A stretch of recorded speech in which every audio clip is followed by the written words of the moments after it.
এখানে 49 কেজি 750 গ্রাম আছে, তার মানে 250 গ্রাম। বস্তার ওজন বাদ দিলে হবে 300 গ্রাম। 300 গ্রাম ওজনে কম দিয়েছেন।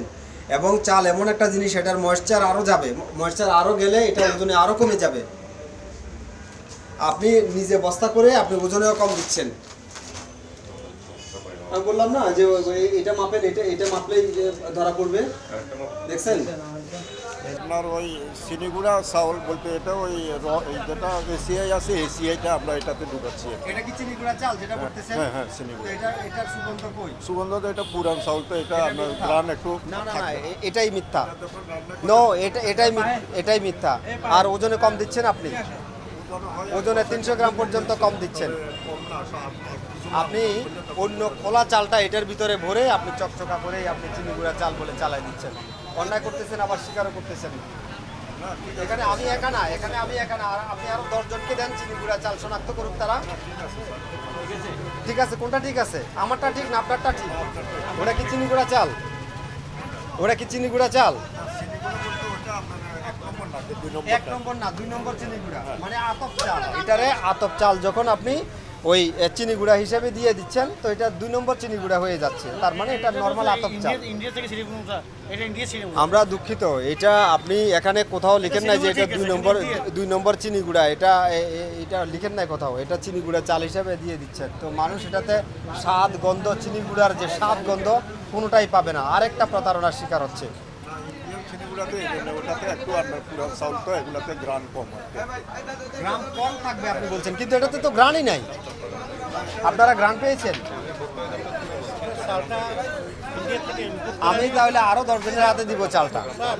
চালগুলো ইন্ডিয়ার থেকে ইম্পোর্ট করা, ইন্ডিয়ার ব্যাগে চলে না, ইন্ডিয়ার ব্যাগে চলে না আমাদের দেশে। আমাদের দেশে না চলে নিয়ে আসেন কেন? আনতে হয়, তার মানে নিয়ে আসেন। তার মানে চালটা চলে, প্যাকেটটা চলে না। চালটা চলে, প্যাকেটটা চলে না। এটা একটা প্রতারণা। হ্যাঁ, হ্যালো, আসসালামু আলাইকুম। আপনি কি ওই নবাব অটো রাইস মিলের মালিক না?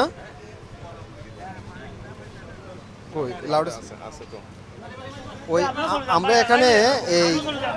এখানে দেখতে পেলাম যে চট্টগ্রামে একটা ওই প্রতিষ্ঠানের কি নাম, মেসার চৌধুরী অ্যান্ড কোং, ওনার এখানে আপনার এই বস্তাটাগুলি পাওয়া গেছে একদম ইনটেক্ট মনে হচ্ছে।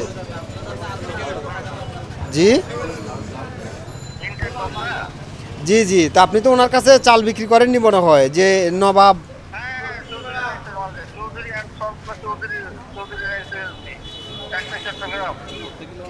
এটা এই Nawab auto rice and feed mill limited, সোনার চাবি।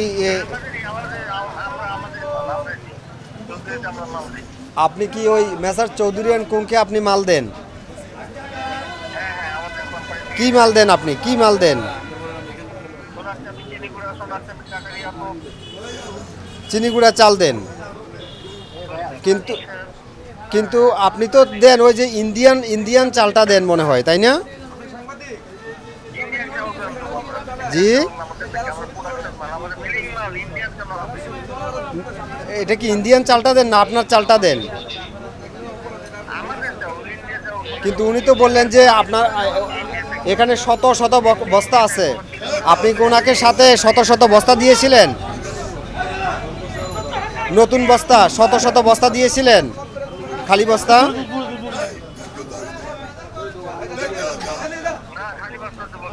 খালি বস্তা দেননি?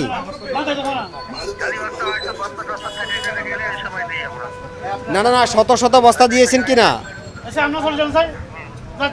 আপনি কি ওনাকে শত শত বস্তা দিয়েছিলেন? জি, না না না, আপনাকে যেটা বলছি, আপনি ওই শত শত বস্তা পাওয়া গেছে ওনার দোকানে, আপনার খালি বস্তা, এগুলো কি দিয়েছেন? হ্যাঁ হ্যাঁ,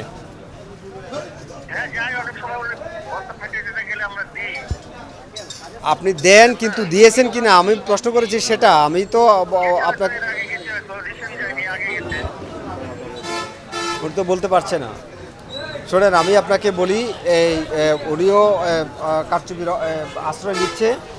ওনার কাছে বিক্রি করেছি বলতেছে, কিন্তু উনি দাবি করতেছে এই চালটা ইন্ডিয়ান, আর ইনি দাবি করতেছেন এই চালটা তার নিজের। তো এবং উনি যে এখানে বস্তা করতেছে পেছনে এটার নমুনাও আছে। আর এখন এটা চিনিগুড়া চালও না, এবং এটা ওজনেও তিনি কম দিচ্ছেন। তো সব দিক থেকে ওনার সাথে আপনি কি এই প্রতিষ্ঠান থেকে চাল কিনেন? চাল কিনেন আপনি কোন বস্তায় কিনেন? এই বস্তায় এই বস্তা কয় বস্তা নিয়েছেন? সর্বশেষ কত নিয়েছেন? আপনার এটা আমি সর্বোচ্চ দেখে ছাড়বো। আপনি সর্বশেষ কয় বস্তা নিয়েছেন? ভাউচার দেখান, ভাউচার দেখান। কয় বস্তার সাথে এতগুলি খোলা চাল আসছে আপনার কাছে? খোলা বস্তা আসছে। আমরা একটা বস্তার দোকান আছে, চালান বস্তার দোকান তারা এগুলো করে। এই ব্র্যান্ডের বস্তায় যে চাল ভরে বিক্রি করতেছেন, এটা অপরাধ হচ্ছে। আপনি এটা বুঝতে পারছেন অন্যায় হচ্ছে কি না? আপনি হয়তো এসিআই থেকে নিয়ে আসছেন, আমাকে ভাউচার দেখিয়েছেন, হয়তো 100, 200, 300 বস্তা নিয়ে আসছেন, কিন্তু আরও 600 বস্তা চাল আপনি এসিআই এর নাম করে আপনি এসিআই এর বস্তায় ভরে বিক্রি করছেন। অরিজিনালটার সাথে আপনি নকল চাল এই এসিআই এর বস্তার ভিতরে করে দিয়ে দিচ্ছেন। এটা অন্যায় হচ্ছে, করতেছেন কি না বলেন? আপনার ওখানে এই চাল প্যাকেট করার বা করার প্রক্রিয়াজাত করার কিন্তু জায়গা আছে, আমরা দেখেছি।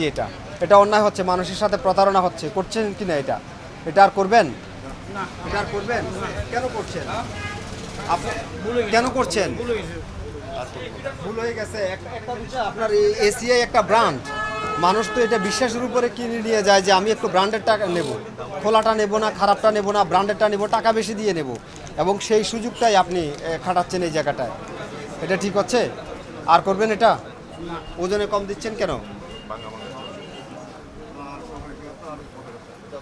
আমি আপনাকে সতর্কতামূলক 1 লক্ষ টাকা অর্থদণ্ড করলাম আজকে, একদম সতর্কতামূলক। না, প্রফিটের জন্য না, প্রফিটের জন্য না, এটা আজকে সতর্কতামূলক জরিমানা করলাম। জরিমানা যেটা করছি সেটা আপনি করে লাভ নাই, আর ভবিষ্যতে আর এটা যেন না হয়। বিধানটা পরিচালনার উদ্দেশ্য হচ্ছে এই চালের বাজার, অস্থিতিশীল চালের বাজার স্থিতিশীল রাখা, এবং চালের মূল্য নিয়ে যেন কেউ কারসাজি করতে না পারে, অস্বাভাবিক যাতে মূল্য বৃদ্ধি করতে না পারে, চালের মূল্য যেন স্থিতিশীল থাকে, এই বিষয়টা তদারকি করা, এবং এই বিষয়টা আইনগত দিকগুলি নিয়ন্ত্রণ করা, এটাই হচ্ছে আমাদের আজকের অভিযানের উদ্দেশ্য। তো আমরা প্রথম প্রতিষ্ঠানে এসে যেটা দেখেছি যে চালের মূল্য কিছুটা বেড়েছে, তারা আমাদেরকে ভাউচার দেখিয়েছে। আর এর পরের প্রতিষ্ঠানগুলিও আমরা যতটা তদারকি করেছি দেখেছি যে চালের মূল্য বেড়েছে, এবং মাসের ব্যবধানে 15 দিনের ব্যবধানে 100 টাকা, 150 টাকা, 200 টাকা পর্যন্ত প্রতি বস্তায় বেড়ে গেছে। আর এর আগেও আমরা তদারকি করেছিলাম, তখন তারা বলেছিল যে এই পরিবহন কস্টিং বেড়ে গিয়েছিল, কিন্তু আজকে আবার যেটা দেখলাম যে পরিবহন কস্টিং আগের মতোই, একবারে ঠিক আগের মতোই স্বাভাবিক হয়ে আসছে। তো এই ক্ষেত্রে বিবেচনা করলে চালের মূল্য আর একটু কমে আসার কথা। তো আমরা যে সমস্ত ক্ষেত্রে ব্যত্যয় পেয়েছি, প্রথম প্রতিষ্ঠানে পেয়েছি যে তারা সাধারণ চাল ব্র্যান্ডের বস্তার ভিতরে ভরে বিক্রি করছে। তো সেখানে আমরা একটা আইনগত ব্যবস্থা গ্রহণ করেছি। এরপরেরটাতে এসে দেখলাম যে যথেষ্ট ভাউচার আমাদেরকে দেখাতে পারলেন না, এবং মূল্য তালিকার সাথে এই বিক্রয়ের একটা পার্থক্য গরমিল আমরা লক্ষ্য করেছি, এবং সমস্ত চালগুলির মূল্য তালিকাতে উঠানোর তিনি। তো এই বিষয়গুলি আমরা আমলেরই এই প্রতিষ্ঠানটাকে আমরা আইনগত একটা ব্যবস্থা গ্রহণ করেছি। আর এখানে এসেও যেটা দেখলাম যে আসলে মূল্য তালিকা আছে, এটা যথেষ্ট আপডেট করা হয় নাই। তো এটার কারণে আমরা এখানে একটা আইনগত ব্যবস্থা গ্রহণ করছি, আর তাদেরকে আমরা সতর্ক করছি যাতে ভবিষ্যতে কোনো বেআইনি কাজ না হয়, আর চালের বাজারে অস্থিতিশীল এরকম কিছু না হয়। তবে একটা বিষয় বলে রাখি, এখানে চালের উৎপাদন কিন্তু এই বাজারে যত চাল বিক্রি হয়, এই চালগুলির অধিকাংশ চালই হচ্ছে উত্তরবঙ্গ, নওগাঁ, দিনাজপুর, উত্তরবঙ্গ থেকে আসে। তারা আমাদেরকে ভাউচার দেখিয়েছে। তো ভাউচারে যখন দেখালো, সেখানে আমরা দেখলাম যে দাম বাড়িয়ে দিচ্ছে। তো যে মিলগুলি দাম বাড়িয়ে দিয়েছে, আমরা তাদের সাথেও কথা বলেছি, এখানে সরাসরি কথা বলেছি। তারা বললো যে ধানের দাম বাড়তি, এই জন্য তারা দাম বাড়িয়ে দিয়েছে। 1-1.5 মাসের মধ্যে 200 টাকা পর্যন্ত দাম বাড়িয়ে দিয়েছে। তো আমরা তথ্য আপডেট করছি, আমরা তথ্যগুলি সংগ্রহ করছি, আমরা আরও অধিকতর তদন্তের জন্য আমরা এটা আমাদের ঊর্ধ্বতন কর্তৃপক্ষের নিকট প্রেরণ করব। তো আশা করি যে এই বাজার চালের বাজার স্থিতিশীল হয়ে আসবে। এখানে যারা ব্যবসায়ী নেতৃবৃন্দ আছে তারাও বলছেন যে স্থিতিশীল হয়ে আসবে। আচ্ছা, আরেকটা বিষয় একটু জানতে চাইবো যে মানে চালের দামটা যে বৃদ্ধির ক্ষেত্রে সেটা হচ্ছে নওগাঁ বা যেখান থেকে মিল মালিকরা সরবরাহ করে তাদের উপরে এটা আসলে নির্ভর করে, এটা হচ্ছে একটা বিষয়। এটা হচ্ছে এখানকার ব্যবসায়ীরা একদম দাবি করতেছে স্ট্রংলি। কিন্তু এইখানে কি চালের এই মানে কোনো ম্যানিপুলেট করছে কিনা, চাল ম্যানিপুলেট করে কোনো দাম বাড়ার ক্ষেত্রে বা কোনো প্রভাব করতেছে কিনা, যেমন ধরেন এই চালের নকল মানে কম মূল্যের চাল বেশি দামে প্যাকেট করছে, এরকম কোনো তথ্য না, আপনারা সেটা আমরা দেখেছি যে সাধারণ চাল তো ব্র্যান্ডের চালের ভিতরে ভরে বিক্রি করতেছে।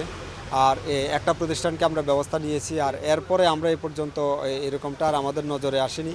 আমরা যেটা বস্তা এটা ওই ফ্যাক্টরি থেকে আসছে কিনা, নওগাঁ থেকে আসছে কিনা, সেটা আমরা ফোন করে যাচাই করে দেখেছি যে আসলে আসছে। আর এরপরে যদি কারচুপি করে মূল্য বৃদ্ধির বিষয়টা এখন পর্যন্ত আমরা মূল্য তালিকায় বেশ কিছু মূল্য তালিকা আর এবং তার ক্রয় ভাউচার আমরা দেখেছি, আমরা মিল পেয়েছি। আর এরপরেও যদি আমরা কারচুপির কোনো তথ্য পাই, কেউ কারচুপি করতেছে বা সাধারণ চাল যদি উন্নত প্যাকেটের ভিতরে ভরে বেশি দামে বিক্রি করার অপচেষ্টা করে থাকে, তাহলে যদি আমাদের কাছে তথ্য আসে আমরা আইনগত ব্যবস্থা গ্রহণ করব। এটা কি বাজারে প্রভাব পড়ে যে মানে যে কম দাম চাল যখন বেশি দামে বিক্রি করে? অবশ্যই এটা বাজারে প্রভাব পড়ে। আমি যেটা বলি যে আপনি যখন একটা চকচকা বস্তা আপনি বাজারে শো করবেন, তাহলে এই চকচকা বস্তা দেখে যখন কাস্টমার ক্রয় করবে, তাহলে এই যারা এইরকম ব্যবসায়ী আছে তারা তাহলে এই চকচকা বস্তায় চাল পরিবেশন করার ক্ষেত্রে তারা উৎসাহিত হবে এবং অন্যরাও হবে। যারা সাধারণ বস্তায় চাল বিক্রি করতো তারাও এটা করবে। তখন বাজারে একটা খারাপ প্রতিযোগিতা তৈরি হয়ে যাবে যে খারাপ চালটাও এখন চকচকা বস্তা ছাড়া বাজারে যাচ্ছে না, এটা হবে। তো এটা প্রথমত ব্যবসায়ীরা এটার জন্য দায়ী, যারা এই কাজটা করতেছে। এবং এটার ক্ষেত্রে যারা এই ছোটোখাটো ব্যবসায়ী যারা কোনো ব্র্যান্ড না, তারাও কিন্তু আসলে এরকম ব্র্যান্ডের বস্তাগুলিতে পণ্য সাপ্লাই দেওয়ার চিন্তাটাই তারা করবে। এখানে ভোক্তার বড় ধরনের একটা প্রতারিত হওয়ারও একটা সুযোগ রয়েছে বলে আমাদের কাছে মনে হচ্ছে, যেহেতু অল্প মূল্যের চাল এবার বেশি মূল্যে বিক্রি করে দিচ্ছে। চালের দিক থেকেও ঠকতেছে, আবার মূল্যের দিক থেকেও ঠকতেছে। এখানে ডাবল গেমিং হচ্ছে। আপনারা সব মিলে কত টাকার ইয়া করেছেন? আজকে আমরা জরিমানা করেছি টোটাল কত টাকা? 18। আমরা 3টা প্রতিষ্ঠানকে 1,18,000 টাকা অর্থদণ্ড করেছি। আর ব্যবসায়ী নেতৃবৃন্দ আমাদের সাথে আছে, আমরা তাদেরকে সতর্ক করছি এই অপরাধগুলি যেন আর ফার্দার ভবিষ্যতে না পাওয়া যায়।